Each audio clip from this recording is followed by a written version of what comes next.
DevilNeverCry.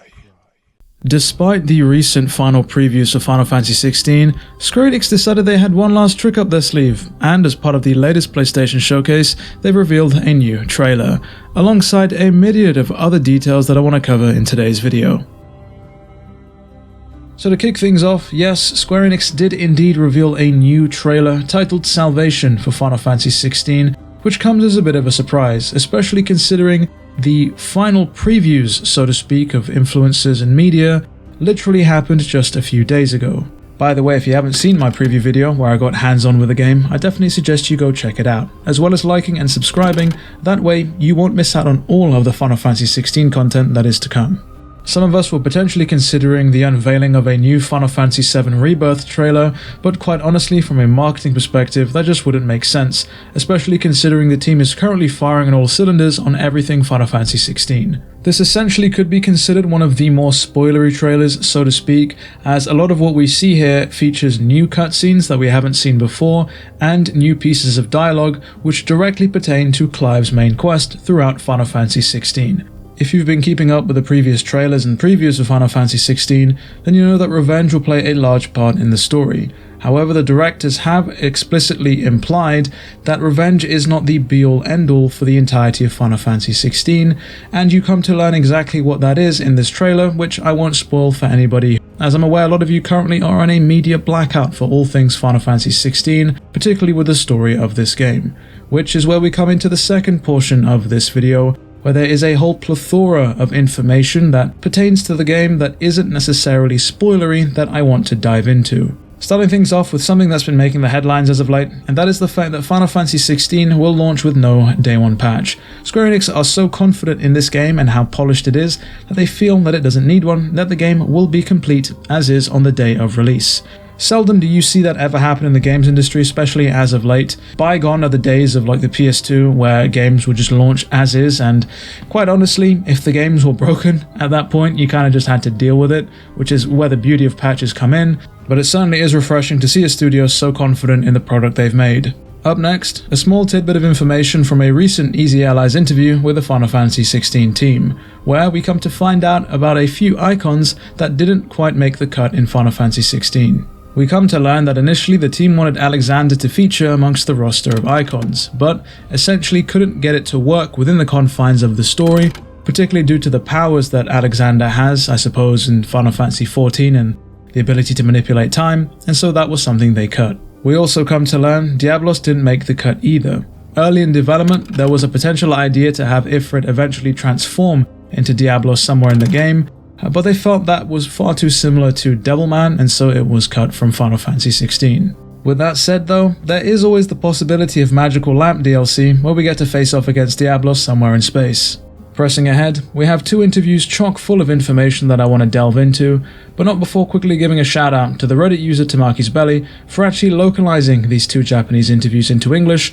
allowing us to understand what exactly is being said. In the 4Gamer interview, we get confirmation that the story has a complete end, but that the world of Valisthea is essentially so rich that the team could delve into a sequel to Final Fantasy XVI, but that is not something that is currently planned. The game's director, Hiroshi Takai, confirms that it will take 40 to 50 hours to reach the ending of Final Fantasy XVI, but that it will double from there if you wish to tackle all of the other side quests and other forms of content that Final Fantasy XVI has to offer. Throwing my 2 cents in, of course, with 11 hours of total cutscenes for Final Fantasy XVI, I think around 40 hours to 50 hours is definitely something that is more in line with the Final Fantasies that we've come to know and love. I'm pretty sure Final Fantasy XV definitely took me far less than 40 hours just to complete the main quest, but that game was a debacle in and of itself, so I'm glad that there's plenty to sink our teeth into here. Provided, of course, that is, as I've always said with RPGs, that the pacing is on point, because if it isn't and things start to drag, it could just destroy the enjoyment of the game entirely. For those of you trophy hunters out there who aren't big fans of difficulty, then you can rest easy. Apparently there are no trophies tied to completing harder difficulties in Final Fantasy XVI. And as we're on the topic of difficulties, thanks to a recent Game Informer article, we now know that there are 2 hard modes in Final Fantasy XVI that pertain to New Game Plus. The first of which is titled Final Fantasy Mode, which is what we heard and were speculating about in the first place, but this second mode, ULTIMANIAC or ULTIMANIAC mode, apparently is even more difficult than the Final Fantasy mode, and apparently is so difficult that the development team at times struggled to even get through it. I'd like to say that I'm definitely on board with these difficulties, but only provided of course that they are difficult for the right reasons and not because they are cheaply designed. I think most Final Fantasy fans or even RPG fans will know of the difficulty of super bosses, so I'm curious to see how they could take a structure such as that and apply it to the entirety of the game. Could you imagine if Final Fantasy X was just nothing but penance on repeat? Not that that's what they're necessarily aiming for with Final Fantasy XVI, but just an idea that sprung to mind I thought I'd mention. Good luck sleeping tonight. In another recent interview, the game's creative director, Kazutoya Maehiro, goes on to clarify why it is that we follow Clive throughout the entirety of his life, going on to state that the reason for doing so is so that players would become more attached to Clive and would see themselves reflected in Clive as he changes throughout his life. I know that some people are currently on the fence about the supposed time skips in Final Fantasy XVI as we see Clive at different points in his life,